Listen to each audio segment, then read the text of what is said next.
Hi everybody, it's Mr. D at In the Middle with Mr. D1 at blogspot.com with teaching tips for lesson 15, day 4 of my sight singing method, available on Teachers Pay Teachers at Music in the Middle with Mr. D. Now we've been talking about the secret code, which is basically the key signature, trying to keep the students interested in finding this treasure, learning how to figure out where do is located through the key signature. So today we're going to start with a secret code exercise.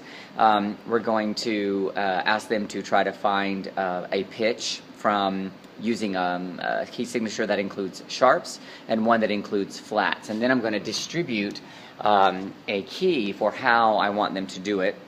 They're going to keep it inside their folders so that they can refer to it step by step until they get very comfortable. Because remember, we're dealing with beginners here, for me anyway. I don't know about you, but I want every student to understand it, so I want them to practice this process every day. What is the first pitch using the key signature? So that's what we're doing here. And then we're going to jump right into the group rhythm exercise, which is continuing to review syncopas and te-tes.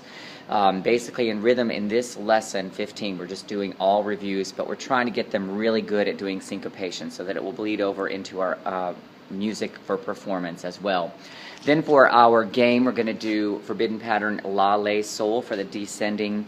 We're using descending pattern today, but throughout the game I'm using almost exclusively chromatics, ascending and descending. I'm mixing in an occasional skip or something, but maybe step or whatever if it helps me find the right pitch, because this can get quite complicated with the chromatics.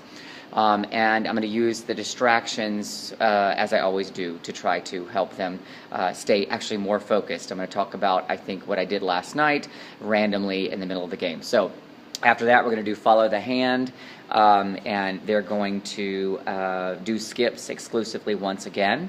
Then their sight singing example today will be a lot of, they're going to use the secret code, of course, the key signature to figure out the first pitch. We're not using the real key for a while, so I'm going to keep saying that just to remind everyone.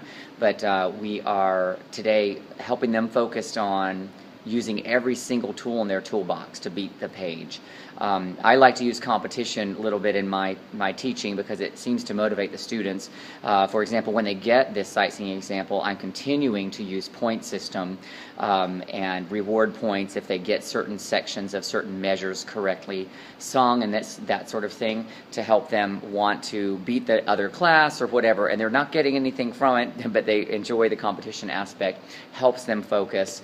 And on the sheet when you get the lesson, you'll see all the different things I'm pointing out to help them make sure they're using every tool, because we're going to turn the corner soon into skips, and we want them to be very comfortable with every single technique we've taught them in lessons 1 through 15. So that's what we're doing today in our lesson, 10 to 15 minutes long. Check it out on Teachers Pay Teachers at Music in the Middle with Mr. D, and please leave your feedback and comments as well. Thank you.